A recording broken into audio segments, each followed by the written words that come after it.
Hello and welcome, and in today's video I'm going to show you the top 10 most used Ark Tames. So without further ado, let's get straight into it. In at number 10 we have got the Griffin, and I just see loads of people using these things because they are just really great creatures. Maybe not so much now as to a couple of years ago because the creatures like the Desmodus and Snow Owl exist.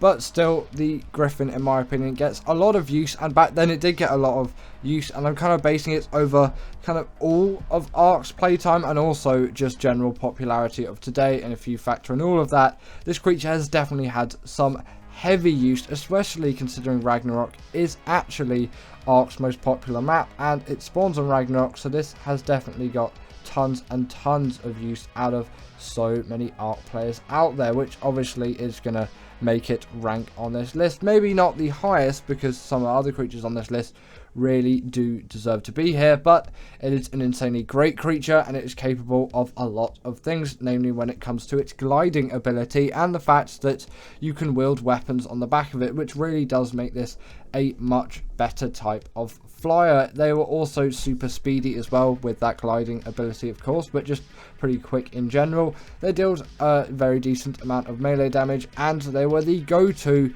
for raiding any kind of wyvern trenches, and they still kind of are, to be honest. It's so easy to get in there and raid a wyvern trench with no issues whatsoever, and you can also dive bomb creatures as well. Their weight and stamina is pretty up to standard as well, which really, again, does just benefit them quite hugely.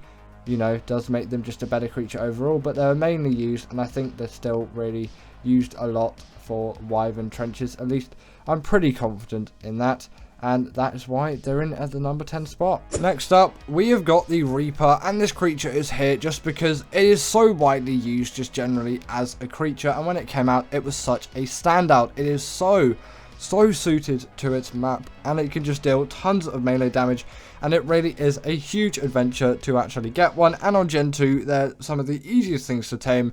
You really can't deny them and leave them out. They need to be on the list. Like, everyone knows what the Reaper is, and probably everyone that has played a map with the Reaper on has actually tamed the Reaper, and obviously it can't rank so highly on the list because of the maps it's on, because not everyone out there does have Arboration and Gen 2 at their disposal, but still they are quite popular maps. Largely, maybe not the most popular, but by the community, Arboration is ranked generally as people's favourite map, and it definitely does make sense, especially with a creature like this on it. It deals a bite damage, obviously. It also can go into the ground, and it slows creatures down with its tail attack, and the way you tame it is get it below 1000 health, then it will impregnate you and you get loads of XP, and then it will birth out of you and you can use Reaper pheromones to stop it from killing you. Next up, we have got the Snow Owl, and this creature is here just because it is capable of so much, and so many people use this creature for its immense amount of versatility. This creature namely does have the gliding ability like the Griffin, although I think it is better implemented and it feels a lot smoother to me. Like, I don't know what it is. Is it the animation? Is it just this creature is a little bit slower than the Griffin, but it just feels a lot more fluid than something like the Griffin. And obviously this creature on top of that as well just is really just capable in terms of mobility. It can get you around with immense amount of speed. Its turning circle is not bad by any means, and you can quickly get away from danger with no problems whatsoever.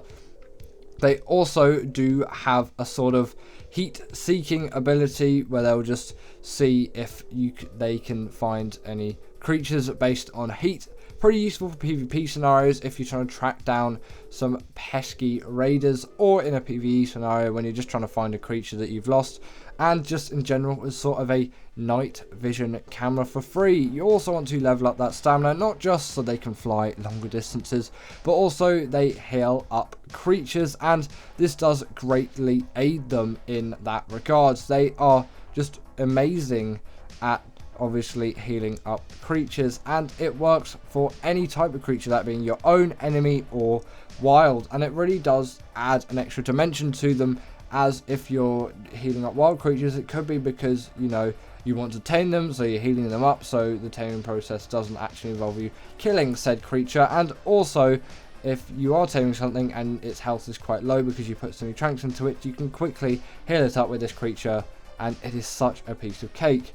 Also, on top of that as well, these things, their owl pellets can be used and fed to gachas to get some insane loot out of them. Now, I know it's only new, but the Rhyniognatha is just capable of so much, and so many people have been using it, especially considering it's on ASA and on ASE, so everyone does really have access to this creature as long as they've actually received the update with the Rhyniognatha. So not sure about Switch and mobile players on that one, but the majority of players do obviously have access to this creature, and it really is a good one, being able to pick up creatures like Rexes and Paraceratheriums spawning on the swamp biomes of the island and the Lost Island, and on ASE being quite rare to say the least, and on ASA seemingly everywhere. Maybe not the most common creature in the world, but you'll see a lot of them around, and actually in the Argentavis B-roll they are on the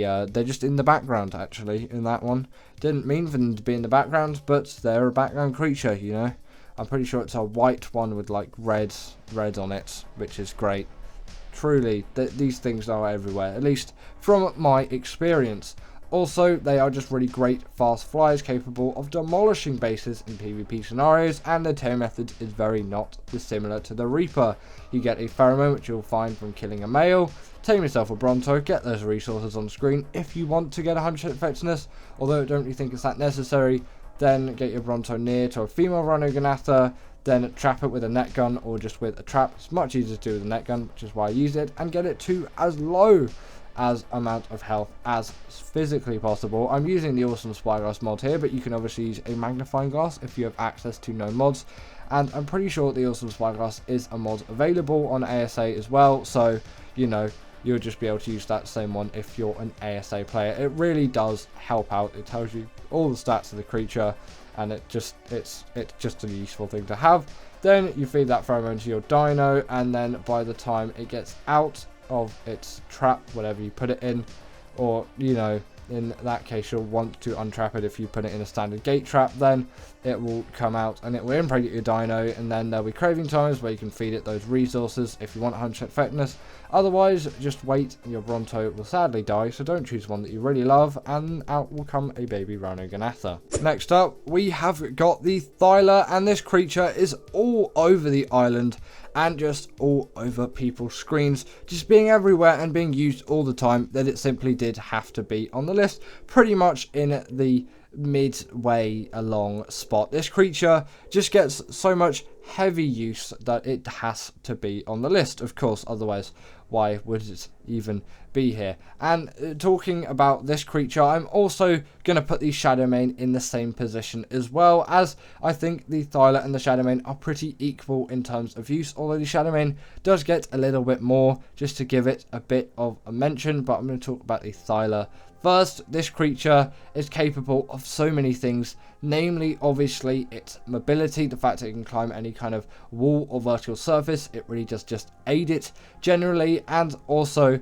on top of that it does deal the bleed damage, which does really strongly help this creature just in any given scenario. On top of that as well, these creatures are just generally really nice to handle. It's nice to have a creature which controls well, and they're just so nice to have. So quickly getting onto the Shadowmane. So the Shadowmane I felt have to be included on this list as well. Just it's so widely used and it is capable of so much. It is an extremely mobile tame, just capable of so much, and I felt they're quite similar as creatures. Just in general, they deserve to be in the same spot, although the Shadowmane is more mobile, has the pack buff, is allowed into bosses, and also is a great underwater swimmer as well. And largely it is just a better creature, but I find in terms of use they're about the same, considering the maps that the Shadowmane spawns on, and also considering the tame method. It can be a bit of an accessibility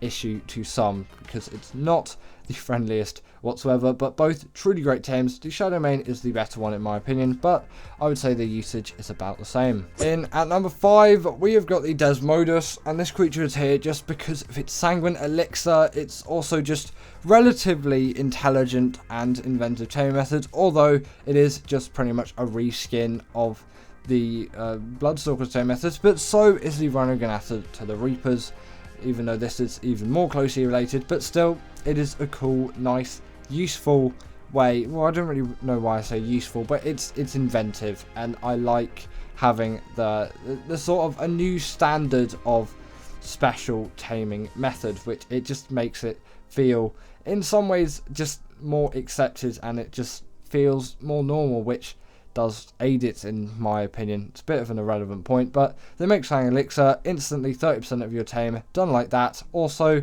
on top of this, these creatures are great gliders. They can pick off people in PvP scenarios, which is just such a nice OP ability to have, and they're just capable of so much. They really did need to be on the list, no questions asked. Next up, we have got the Pteranodon, and this creature is here so obviously. Like, it is the Pteranodon. This creature has just got so much use over the years, and like everyone has used a Pteranodon at some point, realistically, looking at all of it. Like, come on, it's the Pteranodon. It's like your first flyer that you're ever get in Ark, and it is capable of just so much. It's a pretty decent PvP feature in the early days, and obviously it's just an amazing flyer all round, getting you up in the air with some quite decent speed on it, may I add. And obviously that spin attack is going to be very useful for PvP raids, and also just getting even more speed out there and dealing damage as well, which is obviously why it's great for just general PvP stuff. And this creature really does deserve to be like on this list for so many reasons, obviously, namely just how popular this creature is in general. Everyone is using a Pteranodon, and I really feel like it needs to be here. Like, come on. It's the Pteranodon. Who realistically hasn't used the Pteranodon? So yes, it really does need to be on the list. In at number 3, we have got the Maewing, and this creature is used all over the gaff, just with tons and tons of art YouTubers using these things for traveling, as they just have such insane speed, and you can really get across the map just so quickly with these creatures, and that is their main use, especially considering just how easy they are to tame. Just truly great creatures overall, and with a very OP level of where you tame it. I'm pretty sure it's level 19 when you unlock that saddle, so you don't even have Trancos yet, but you can already get the saddle for this thing, and probably by that time you'd even have yourself a Maewing. They're really not that difficult, although Trank definitely does help out. A couple of signs and some Trank, and that's it. And obviously then you get the saddle and you can ride it. You can carry babies in its saddle as well, and you can even steal enemy creatures, as long as they're baby enemy creatures, in its saddle and claim them as yours. On top of that, they do act as a portable feeding trough as well, which you might have expected, and it's slightly disturbing animation, but you know, we'll go with it. I'm pretty sure we're all used to it now. We've seen it loads, at least I have, whenever I do breeding. They're always there. The Maewings are always there, and probably Gigantoraptors now, to be honest. They can also gather berries and skim across the top of the water as well, just as a nice little neat thing, and they're pretty good swimmers as well. In at number 2, we have got the Argentavis, and this creature is here just because it is so widely used, and across all of the years of Ark, it has been so widely used, and really the newer creatures can't compete when it comes to these creatures that have been out for almost 9 years now, and the RG is one of them. It's been there the whole time, had a model change, had some TLC since then, but it is still that glorious creature that I will always look up to and always use, and I'm sure loads of other people out there will as well. They've got a great stamina and weight stat, so they can fly over long distances and pick up tons of metal, crystal and obsidian, which luckily they also have weight reduction on, which really does just again aid them in that aspect. Some of the best in the business, no questions asked. They can also pick up tons of creatures as well, and when paired with an Anki and a Dodic, you have yourself a harvesting machine. And they can also pick up a smaller creature in their beak as well. If you want to bring your pet dodo along on your adventures and let it sightsee the world, then I guess you can do that as much as you want. And also on top of that, their saddle acts as a portal smithy, so as long as you've got metal ingots on you, which I always do in my RGs, you can repair any of your flak gear or just general metal tools, or just generally any armor that you craft from the smithy. Pretty sure chitin applies as well, and you can get that all fixed up, especially if you're doing cave runs. It is really useful, and also if you're just metal harvesting. They also, on top of that, have a nice little neat regen buff. When you kill something and you eat that dead body, or just eat a dead body of any creature in Ark, you'll get the nice neat regen buff. By the way, there's the Rhyniognatha. And in at number 1, we got the Rex, and I felt as if it had to be here, okay? It's the Rex. It's probably the most popular dinosaur on the whole earth, and it's in Ark 2, and it's been there since the beginning, and it really does need to be here. It is so widely used for defeating any kind of boss, you know, any kind of general classical boss fight, I should say, as some of the newer ones maybe you want to use some other creatures, although they still can be very useful in those fights. But maybe, and I really would say this, actually, like, definitely don't really use them for extinction. They do not have the oomph for the bosses on that map, but extinction is quite an outlier, really. It has a very difficult boss, and you'll want Gigas or Carcharodonsauruses to do that for you.